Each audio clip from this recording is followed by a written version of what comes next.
friends, today I'm going to do my wrap up for the second half of May. So in the second half of May, I read 8 things.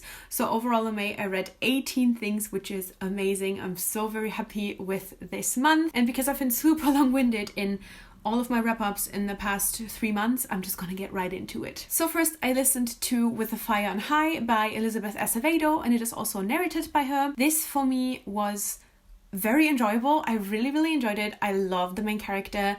I really loved a lot of the themes that were going on in this book. It is about a teen mom. She is very much into cooking, which is always a theme that I really love. Cooking. Baking is even better, but cooking is already really good. It was a little bit about her having some kind of magic. It is not like a magical realism or fabulism book, definitely not. It is your very plain old contemporary, but there is some kind of magic in her cooking, definitely. And I honestly almost wish that there had been more of that. I kind of wanted it to be a magical realism book. I wanted this to be explored more because I love stuff like that. There was a very strong theme of kind of, pursuing like a certain education that's like safe versus pursuing your dreams. Obviously the teen mom theme was very strong throughout the book.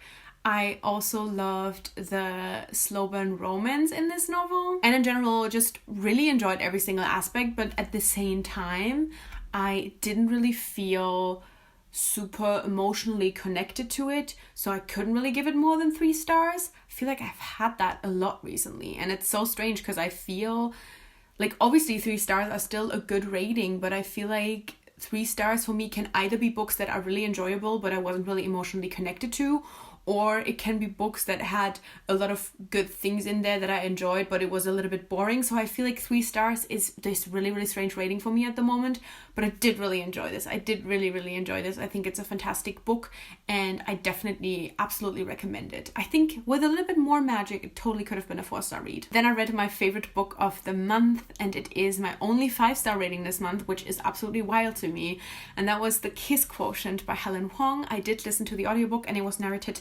by Carly Robbins.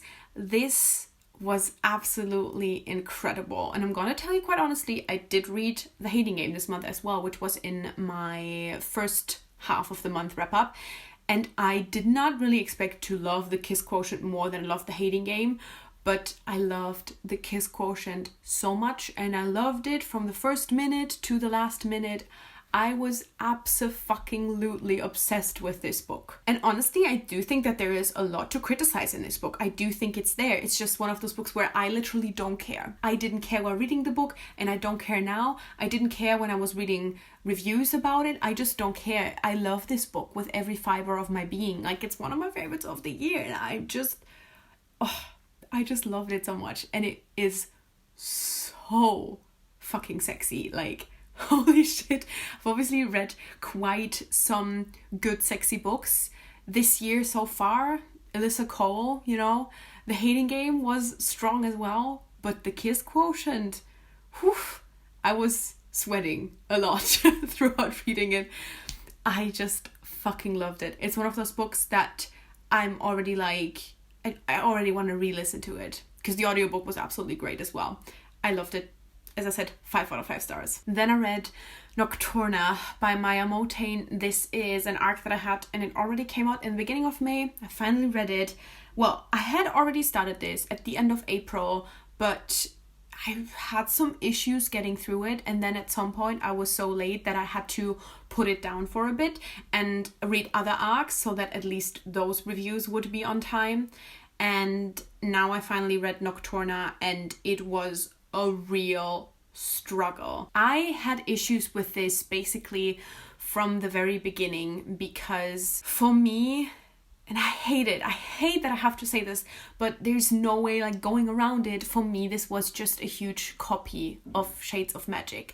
I think that from the character dynamics to the characters' personalities to even the storyline, a little bit of the world building even, and the abilities of the characters, it was all there. And I wrote a full Goodreads review on it, so you can see every little thing that I had that was an issue for me in that Goodreads review if you're interested. I'm not really willing to point it all out, but again, it's basically in everything. And really, usually I'm not one to be like, this is a copy. No, like there's no original story anymore at this point. And I get that. I absolutely get that. But if there are so many things similar in your story, then it does become a little bit strange. And as someone who's obviously very, very obsessed with the Shades of Magic trilogy, I first of all could not see it.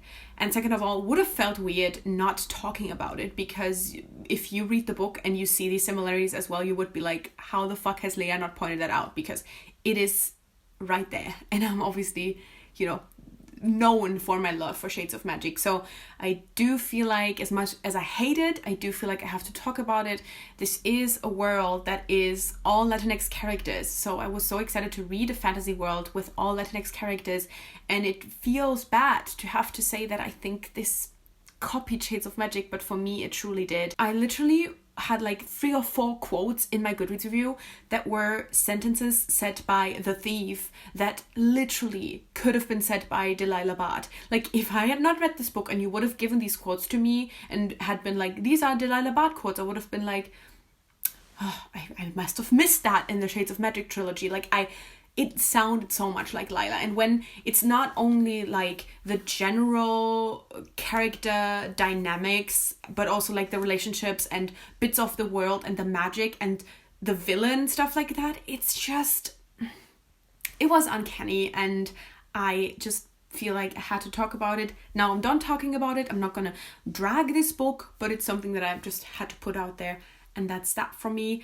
I definitely think that the first half was still pretty enjoyable, but then funnily enough, once the storyline kind of started drifting away from the Shades of Magic inspired things, I ended up being super bored by it. I almost DNF'd it, like 80% into it, which I'm not like that usually. If I get 50% through, there's usually no way I still think about DNFing it, but that's how boring it ended up being. And obviously with having in mind that it's like a copy, didn't feel very good. I gave it 2 out of 5 stars. Then I listened to Josh and Hazel's Guide to Not Dating by Christina Lauren, narrated by Jamie Mettler and Todd Habercorn. Let me talk about the audiobook very fucking first. The female narrator was wonderful and great. I really, really liked her. The male narrator was horrible.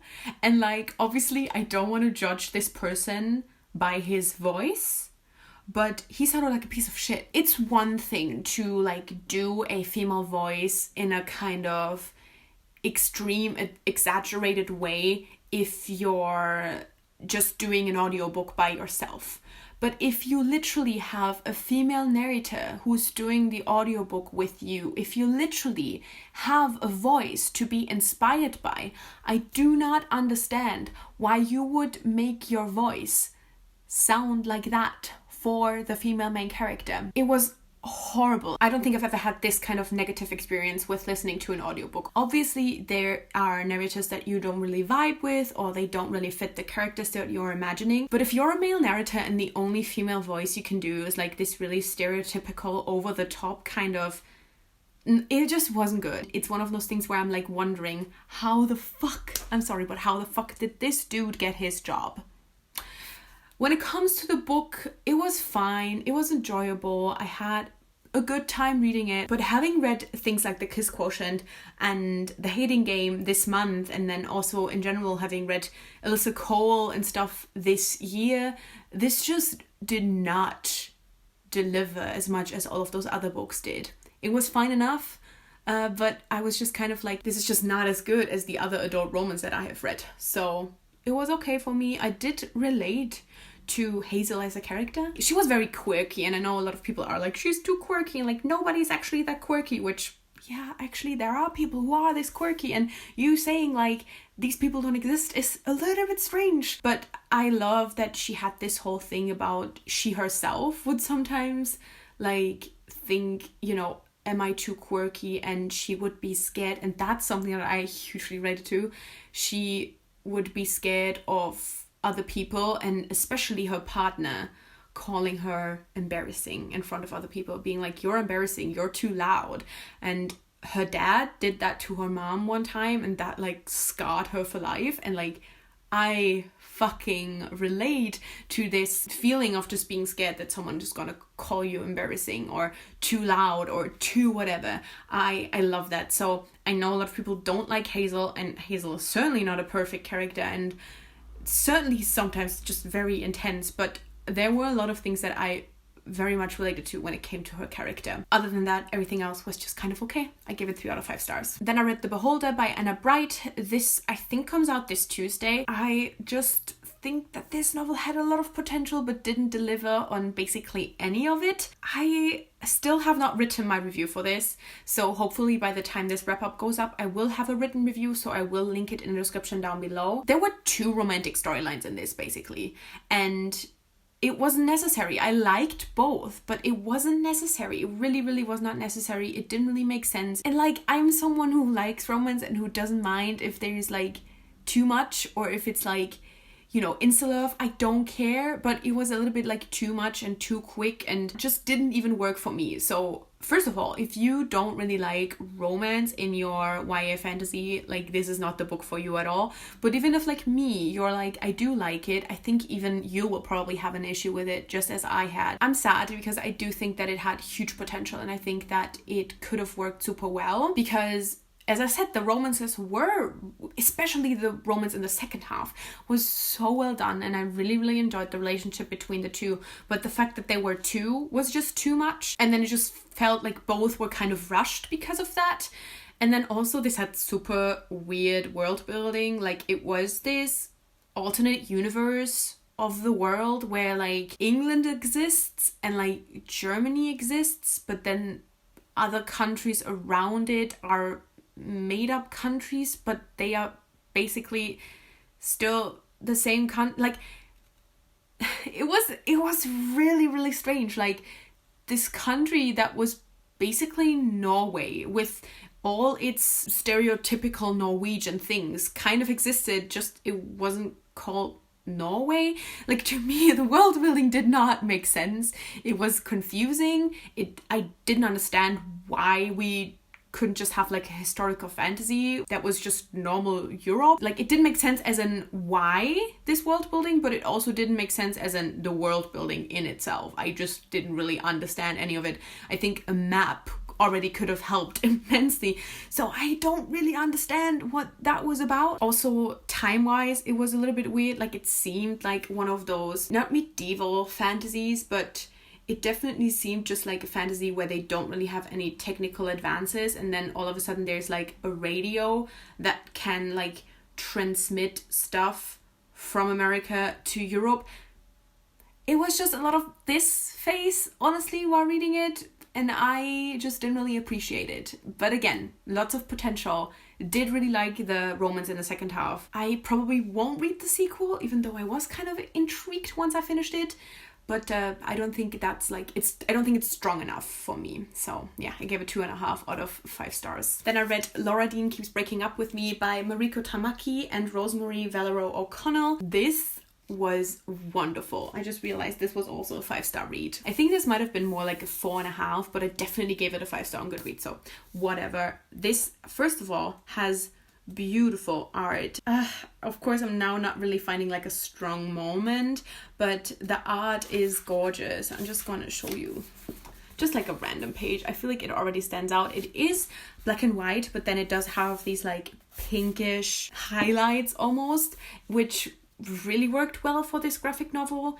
I absolutely loved the characters, and especially the friend group of the main character. They were so lovely, and it is very, you know, unapologetically queer and like so great when it comes to like gender identity and like gender expression more like.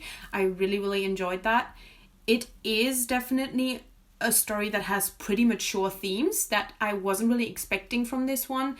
It has to do with emotional abuse, and it is definitely like a toxic relationship. There is also a content warning for abortion. So this had a lot going on, but like I was super emotionally invested in it. I just really, really appreciated the story and the way it ended. It's so important to have these kinds of stories maybe even especially for queer girls. I really, really loved it. I definitely would highly recommend it. I know a lot of people just felt okay about the story, but I am so in love with this, like absolutely in love with this. Again, gave it like 4.5, probably just 5 stars, like whatever. I just want you to know, if you're pissed about the sun, I'm pissed about the sun as well. Then I listened to Into the Drowning Deep by Mara Grant, which is Shauna Maguire. This was narrated by Christine Lakin. The audiobook was fantastic. I loved Christine Lakin as a narrator. As for the book, I thought it was okay. I honestly didn't really think it was scary, which is always really strange to me when there's books out there that a lot of people find super scary and I don't, because I'm such a chicken shit and I like don't watch horror movies. I hate horror movies with a passion, and if I like watch one, it haunts me for months. Like I watched The Ring like 15 years ago and I still am scared of it. So I always think it's so strange when I like don't find books scary that other people find immensely scary, but I did not find this scary at all. And I thought that it was very, very hard to keep all of the characters apart. It's like a huge cast of characters and I had huge issues like just really telling them all apart. And we had like, there were 2 deaf characters, like 2 deaf twins. We had an autistic character, we had a female romance, and I felt like there were like things going on, but still sometimes I would be confused, like who are like the twins and like who was like the bi girl, and I honestly don't even remember any of the names.